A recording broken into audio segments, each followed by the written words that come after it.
Wendy Walker said, "Thanks for reading." Did she? Yeah. Oh, nice. Because I put an Two of her Instagram. Have some. So then I said, oh yeah, there's more coming out too. Oh, that's exciting. Maybe she'll send us some bucks. Maybe. That's how that works. Or a t-shirt. Do you think she has her own t-shirts? I don't know that she does. Well, she should get some. She should. Wendy Walker, send us some t-shirts. Yeah. Are you talking about her today? No, I'm not. Oh, okay. No. Well, maybe on a different episode she would have sent us a t-shirt, but now you're talking about someone else, and then now you don't get a shirt. Yeah, you're right. And then... I really wrecked it. Like, Jaws just came out for us now. Did the shark tweet us? The shark tweeted at us and said... Oh, as sharks do, yeah. Yeah. That's nice. And then, old fan of the show, Lauren, said that you need to watch Jurassic Park. You need to get on it. Okay. And she offered to be on the show and tell you about Jurassic Park. We don't really have guests, but it's good to know. Yeah, it's good to know that we have people ready to come on the show at any moment. Yeah. Oh, I think we have so many. I think we do, yeah. And then also, because of Jaws did well.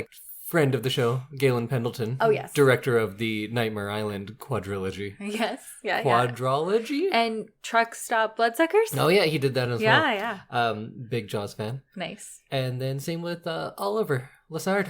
Oh, Oliver. Hi, Oliver. Very excited for Jaws because we do a bunch of junk movies. And he's like, Jaws, that's something I can sink my teeth into. And then you're Is that how he laughs? No, none of that actually happened, but he's excited for Jaws. And director of Resting Bikeface is going to be in the Edmonton Film Festival. Maybe by the time this comes out, it'll be right around now. So go watch that. Resting Bikeface, the one that you're in? Oh, yeah, I have a little bit. I'm in it, but I'm not really in it. I don't do much. I'm just there. At the Edmonton Film Festival? Yeah. Nice. That's exciting. Go watch all that. It's like you're famous. It's like that, but without any of the benefits. Okay, yeah, fair. All right, well, welcome everyone to an episode of I Love This, You Should Too. My name is Indy Rendow, and with me is my lovely and talented co-host and wife, Mrs. Samantha Rendow. Mrs. Samantha sounds weird. Miss Samantha. Now it sounds like you're a teacher. Yes. Miss Samantha, a kindergarten teacher. Coach Sam was what all my kids called me when I was coaching. Kids started calling me teacher again this week. Oh, weird. And it was like a throwback to in Korea where you just call your teacher. Yeah. Or I was Indy Sam. Sungtang name.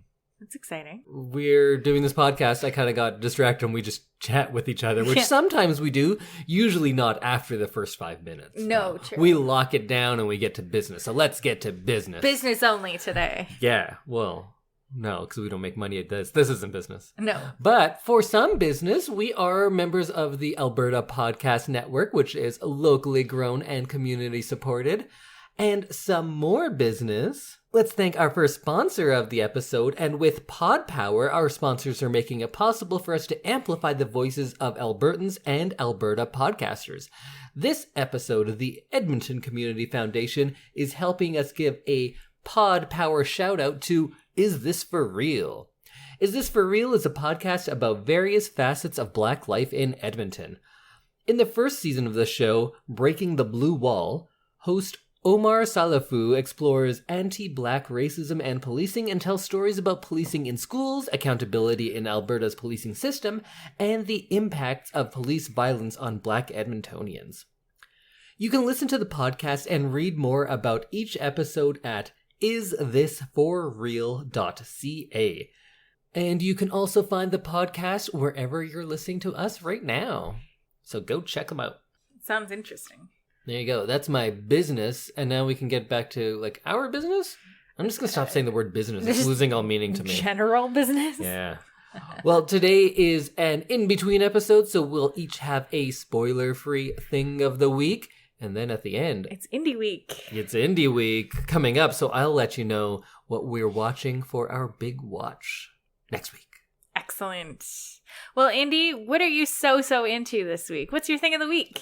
I think you 100% know what I'm so into this week. I do. It took me a while to get on board, but I finally saw RRR, and I love it. It was so good. And this week I have watched it kind of multiple times. Yeah. I've told everyone I see all about it, and I've been like listening to that soundtrack on repeat. It's a good again. soundtrack. It's a great movie. It's a great soundtrack. So if you're not familiar, RRR, or sometimes called Rise, Roar, Revolt, is a Indian film from just a few months ago. It came out in 2022, and it is a over 3-hour epic. I don't even know where to start talking about this movie. So I'd heard from a bunch of people that I should watch this movie, and it came very well recommended from a lot of different people. So I thought I would kind of watch it in pieces because it's a 3-hour, 7-minute movie with subtitles. Movie. And sometimes that takes a while to pay attention to. So what I did was we came home one night. It was about midnight. You went right to bed. And I thought I'll just watch 20, 30 minutes of it. And then I'll watch it a little bit every night. And I ended up watching the entire thing starting after midnight. So I was up real late. But it captivated me. It got me. And it gets you right at the beginning. The next day, I was just so infatuated with this movie that I was telling you about it. You're all jazzed up about it. I was pretty jazzed. Yeah? Pretty jazzed. Pretty jazzed.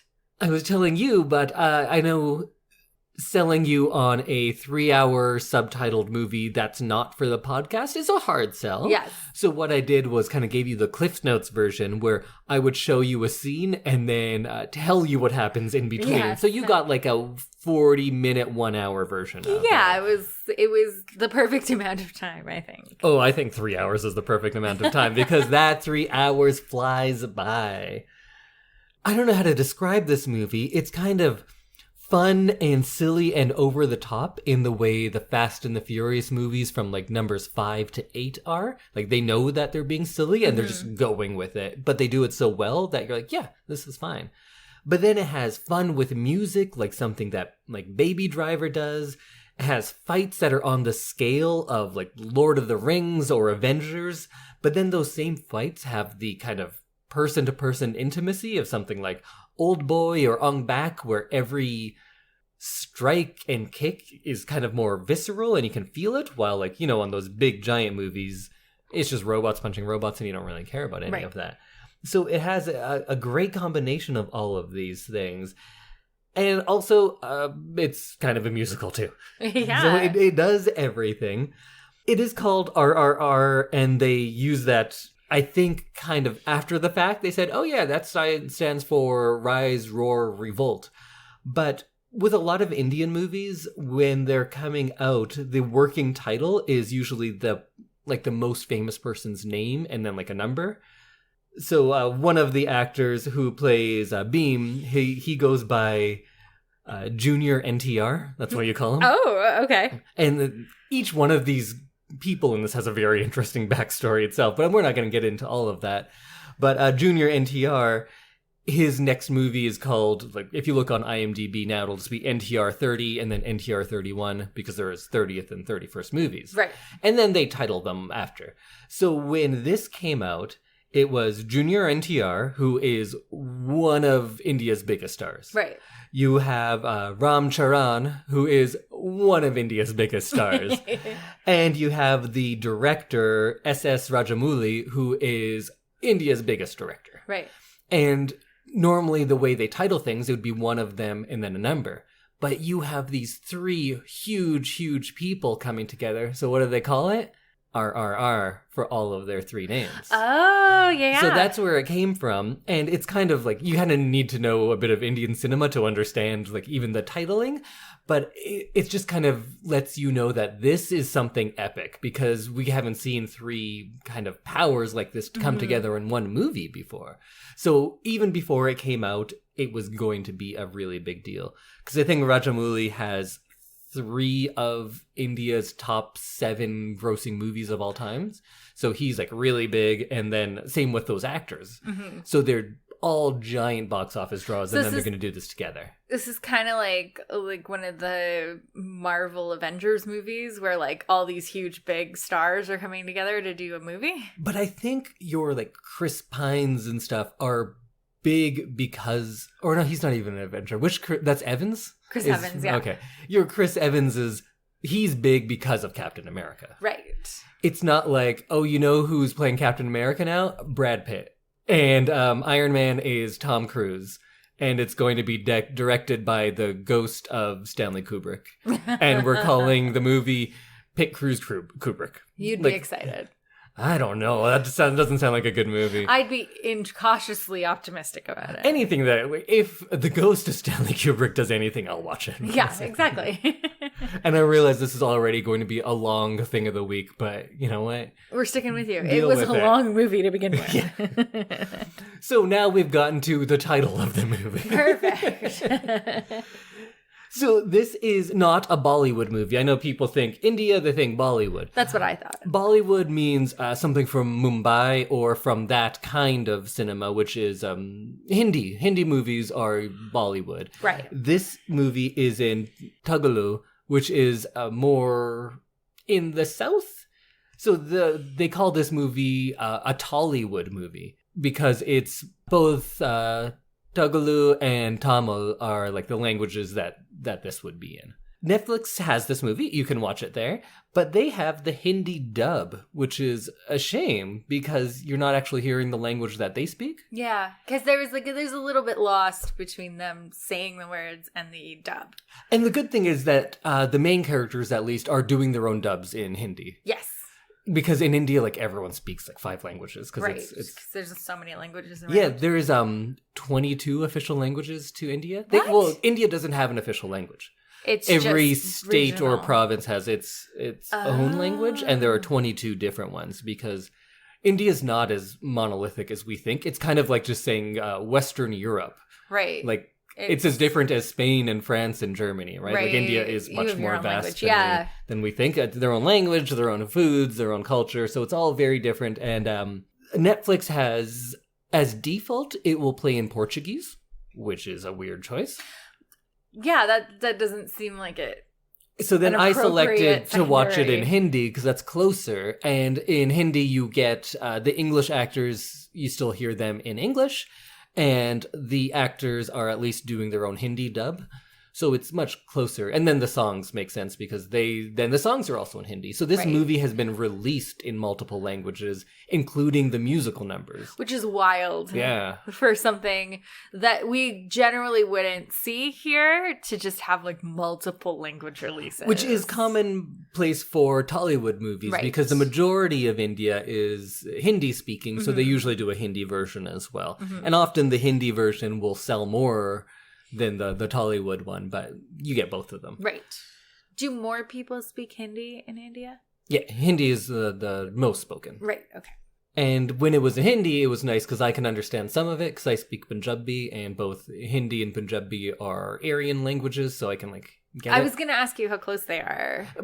Kind of like Spanish and French, maybe a little further. Okay, so you they're quite can close. Pick and choose some words. Yeah, but Tagalog is like a Davidian language, so it is quite different. It's very different. I can't understand any of it, except for a few things. I think I said Davidian, like the branch Davidians. I was wondering about that. Rather than Dravidian. Dravidian. Which is the language family of like Tamil. You did say Davidian, and that is exactly where my brain went. All right, let's actually talk about this movie. Okay. So I won't spoil it because I don't think you can. This is a thing to behold. I could tell you the whole plot, and that doesn't matter because you need to watch it to understand it. Because it is miraculous? It's kind of like a parade where different things happen one right after another. Yeah, if I describe a parade to you, you're not going to be like, oh, you ruined it. You told me everything. It's like, no, you go watch the parade. And then there was some dancing here, and then they went here, and then this guy died, and then you can't spoil an amusement park. No. Right? It was because very this strange. is as much fun as you're going to have watching a movie. If this comes out in theaters, I will go see it in a theater because I feel like this needs to be seen with a group, and you need to be eating popcorn, throwing it around, getting up, and like high-fiving your friends. That's how you should watch this movie. Dance to this movie. Yeah, you should get up and you should sing along and you should dance around. That's what this movie inspires. If you want to find out if this movie is for you, maybe just watch the first 20 minutes. It gives you a good glimpse of what the movie is going to be like. Outside of, there's one moment of violence in like the first 5 minutes that's more intense and disturbing than anything else in the movie. At least I found it that way because of the context of where it was happening. Right. But outside of that, I don't think it's a particularly hard movie to watch. There is violence, but it's fun. If you find throwing a tiger at someone, someone throws a tiger at someone multiple times. So many. Like early on, and I think it's right around 9 minutes to 15 minutes. If you just want to see this one action sequence, there's a sequence where one man fights about like 600 people with a stick and his bare hands. And it's somewhere between a superhero movie where one person is stronger than everyone, but it's blended with like an amazing amount of like visceral realism, kind of like those movies like Ong Bak or Ninja Assassin, where you can feel every punch. And it's kind of so far removed from any other action that you see on that scale. Like in an Avengers movie, if the Hulk is punching a robot, like, I don't know, I don't feel that. But this one, there's just one guy just like pulling someone's ear or stomping their toe. Yeah. But it just happens to be that he's fighting 600 people at that point. Yeah. And it's an amazing sequence. I think the best action sequence I've seen in many years. It's beautifully filmed. Because there's literally 600 people on the screen at once. Yeah. And you can still tell what's going on and that everybody's involved. Yeah, and it's, of course, there's a CG being used there, but it doesn't pull me out. No. There's CG throughout this movie because it's on such a grand scale that there just has to be. And none of the animals are real. Yes, right. And they don't look the best, but I never for a moment had that detract from my enjoyment of it, right? Because, like, if you look at we did the Before series. You look at Before Sunrise. Like, you know what? That doesn't look as good as a Marvel movie. No, it doesn't need to. Yeah. Why should it? Yeah, and this is like high action and like has almost fantastical elements. It looks like being it should able to like use a tiger as a weapon. And you know what? There's a disclaimer at the beginning that says like all the animals are CG. Just like going into it. Yeah. So I honestly didn't even notice. And then there's also a dance battle in this movie. Best friend dance battle. And rather than take you out of it, like, why is there a dance and song now? It makes you want more. I was into the action of this movie, and then a dance comes from nowhere. And at first, I was a little jarred by it. And then when it was over, I was just like, yeah, give me another. Give me more songs because this is the greatest thing. You can kind of make an argument that this movie is like a postmodern musical in the sense that in a musical, it's fine for people to just break out into song, and that's just like what they do because it's an insight into their emotional core or the movie's ideas. And this kind of does the same thing, but not just with song, but with action. Like, you believe all of these ridiculous over-the-top actions because they speak to the core of those characters. They believe in something so much that, like, yeah, it's perfectly normal that they are then going to, like, swing off of a bridge and meet a best friend and make friends while swinging through the air on fire saving a boy. Yeah. Because those are what those characters would do, and I 100% believe it. Would you say this is a movie that you need to know a little bit about, like, Indian history? No. I think you get something extra if you do. Right. Because you kind of filled me in on some of it. But if you just watch it as like, here's a bunch of pretty things to look at, yeah, sure, go for it. Here's a wild action sequence. But for that backstory, this story is about two real people. They're based on real people. Mm-hmm. But the people never met each other in real life, but they had kind of parallel lives. And this movie posits, like, what if these two Indian revolutionaries in the 20s were best friends and also kind of superheroes? Yeah. And the results are just amazing. So the real characters were... like, Bheem was a guy who grew up in the jungle, like, quite literally, couldn't read or write, and, of course, those lands were being taken over, so he organized. He became a union organizer and learned to read and write in multiple languages, and I think he also was eventually executed by the British, because the British eventually execute everyone. The British are the worst. But you love them. Not these British. Those are the same ones. Anyway, who's the other guy? And then Raju is the other guy, and he was a leader in a big 1922 rebellion. So this posits, like, what if these two guys they're actually part of, I think when they were alive, it was one land, one province. Oh. And that has since been separated. So having one from each is kind of like a reunion of that part, which is where the Telugu-language and Tamil is spoken. So it's kind of a, it is an Indian movie on a whole, but it is specific to that one region. Right. And it's kind of Tollywood? Yeah. Tollywood is, literally would be Hyderabad, which is like the city where those studios would be. Oh, okay. Yeah. We should do more historical figures, what if they were best friends kind of movies. I think that would be a super fun way to do stuff. So this movie, they said, like, there's no sequel or anything, but then it did so well, now he's kind of like, well, maybe. And rather than bringing these characters back, I think you bring the actors and directors back and just have them be other, historical figures and do the same thing, but different plots, different characters. That would be so cool. And you can still call it RRR too, because it's about the three of them, right. the actors and directors rather than the characters. Right. That would be a great sequel. Yeah, I think we should do that with more historical figures that lived during kind of a same period. Yeah, because what do we have in the West? We have like Abraham Lincoln Vampire Hunter. Yeah. Which was, it's fine. We could do better. And this movie is also kind of, it's an Indian nationalist movie. It's about all of the different groups that I was talking about within India coming up and like being united. And there's a song at the end about that. And they are celebrating a lot of real revolutionary figures. And right now, it's kind of like a sketchy time because what Indian nationalism looks like in India right now is the opposite of that. It's very exclusionary. It's very, if you're not Hindu, beat it. It's anti-Muslim. It's anti a lot of things right now. So there's a lot, like in so much of the world, there's a lot of right-wing parties coming into power. I know there's a little bit of backlash against the movie because of that, but if you actually look at what the movie is saying, they're being a very unifying force of India, and it's kind of nationalist in the sense of like, hey, stop colonizing, which I think that's hard to argue against.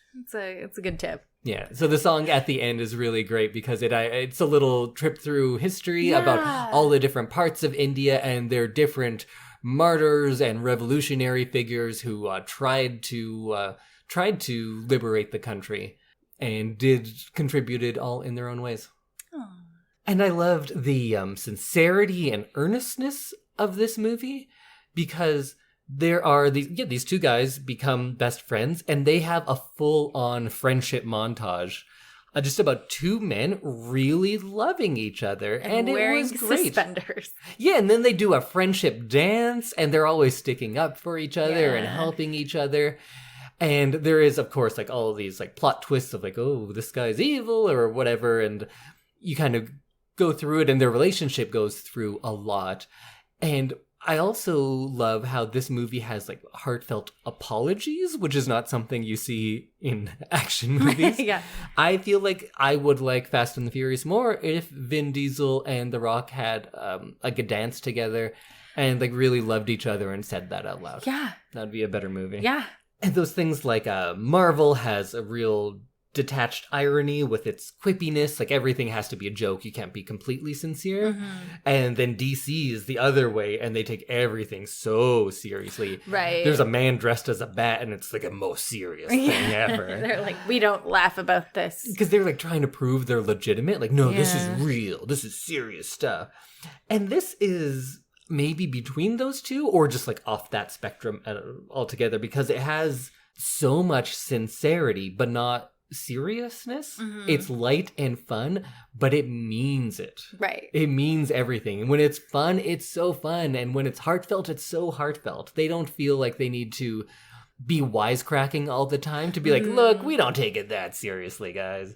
They just go for it. Yeah. And I really appreciate that about this movie. The music as well is so good, and it comes in so many different ways. Like, first of all, the score, which is just music that is background, is great, and the characters have themes. So, like, when this one character comes out, you get to hear his theme music.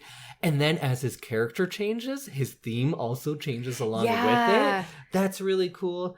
And then you have a straight out musical number and dance, but it's within the movie, like in the way that Cabaret in Chicago are, where the characters are playing music and singing a song and doing a dance, and the world acknowledges it as a song and dance. It's not like a musical.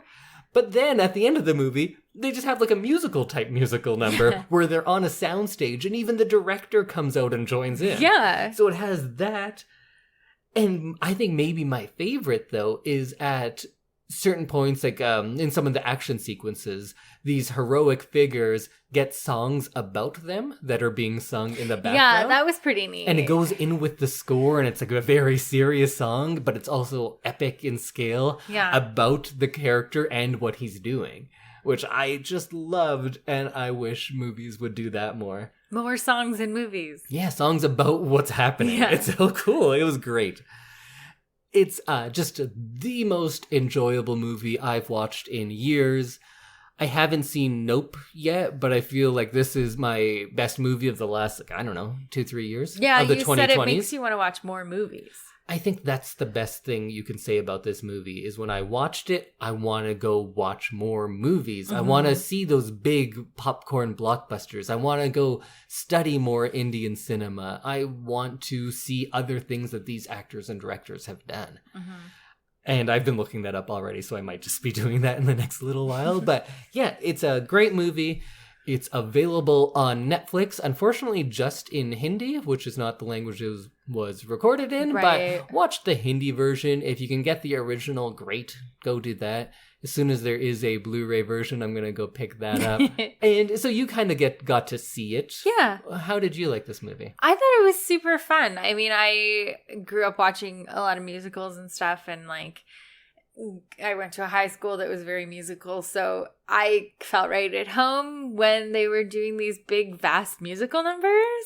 And in your high school, though, did you also trap tigers and then wrestle them? No, that was an out of high school course. That was a post-secondary course. Yeah, right. That I didn't qualify for it, so I never learned how to throw a tiger as a weapon.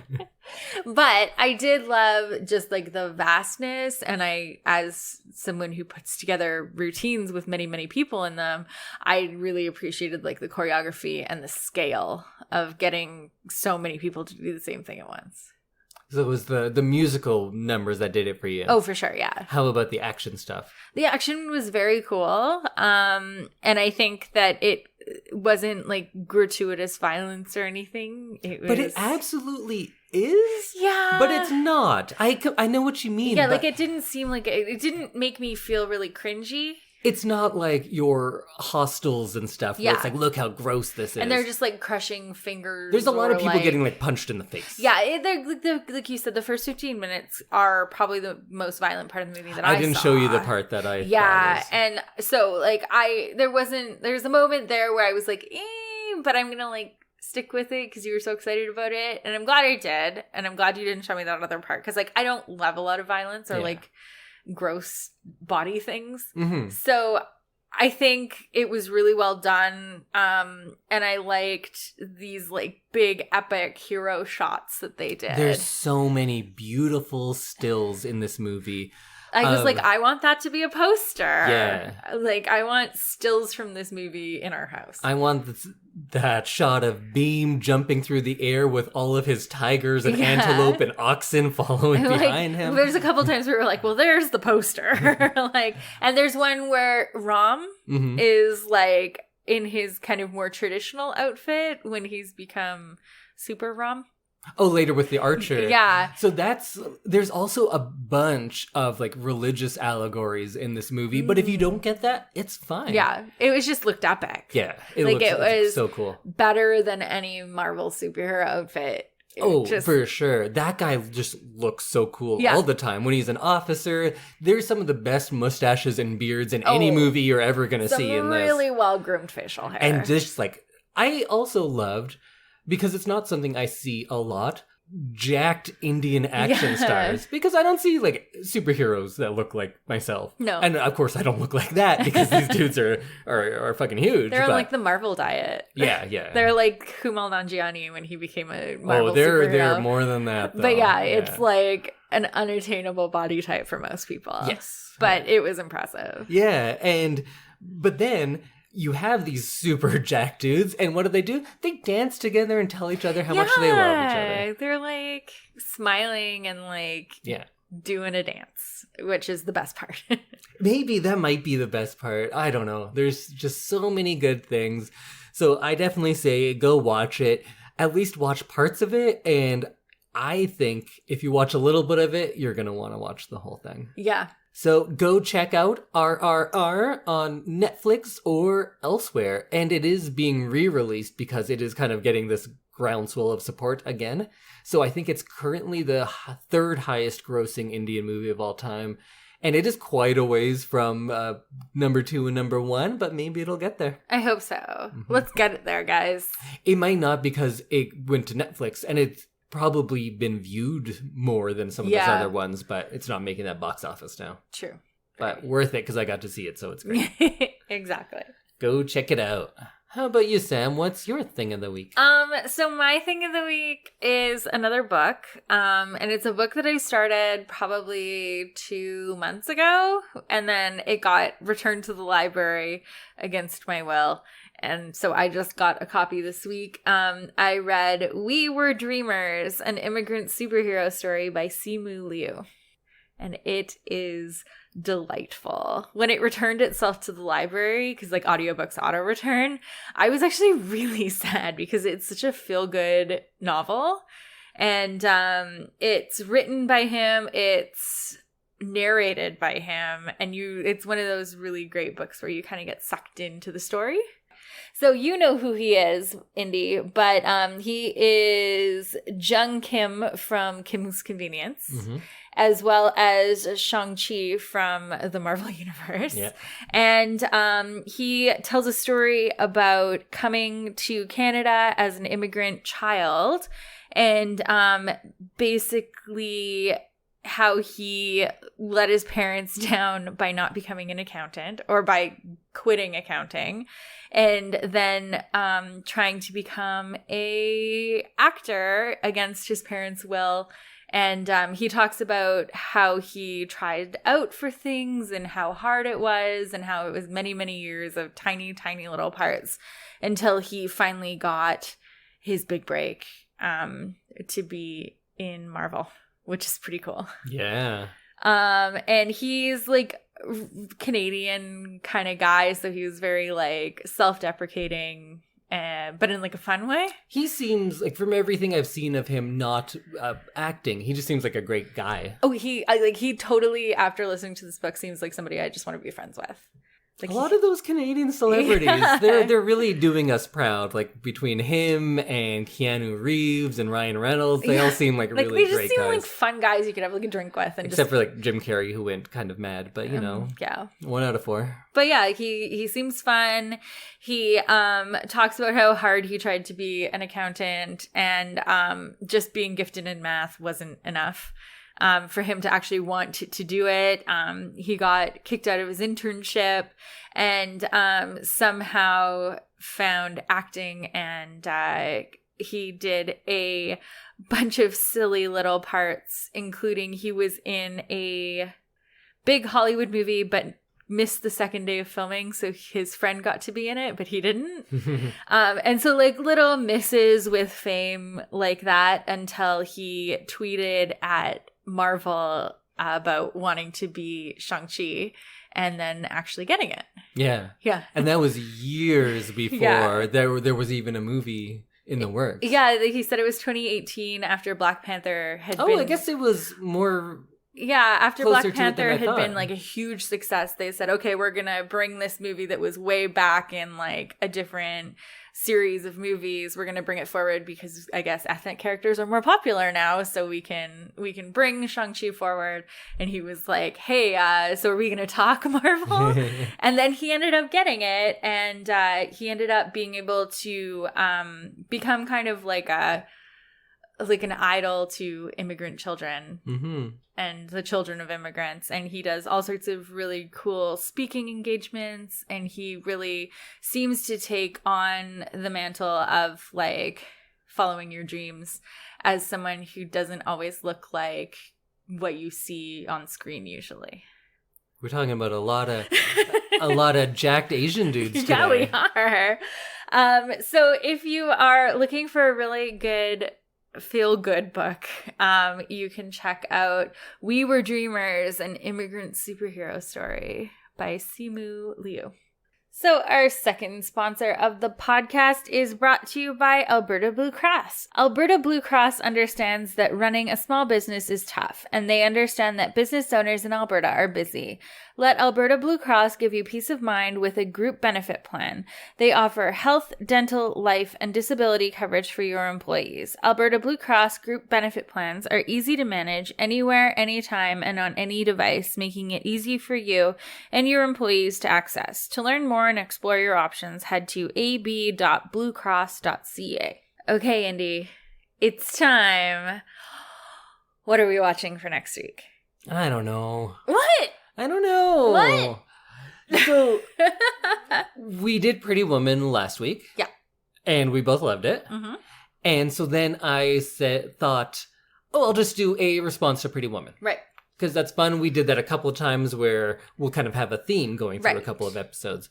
Now I got all into RRR, and then I thought like, I could just do a response to that. But then, despite being of Indian descent, I don't have a great knowledge of Indian cinema. And the stuff I do like is not what you'd like.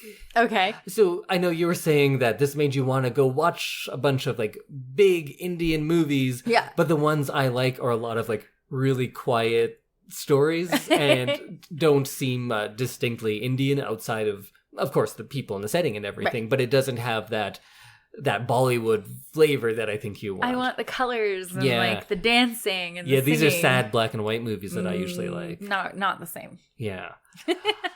So I'm gonna put it on you. Uh-oh. Would you like something, and neither are going to be just like that, but would you like something that is more a takeoff from Pretty Woman? Or something that is probably a bigger reach, but maybe a takeoff from RRR? Oh, no. I don't want to be in charge of this. Me neither, and that's why I'm throwing it to you.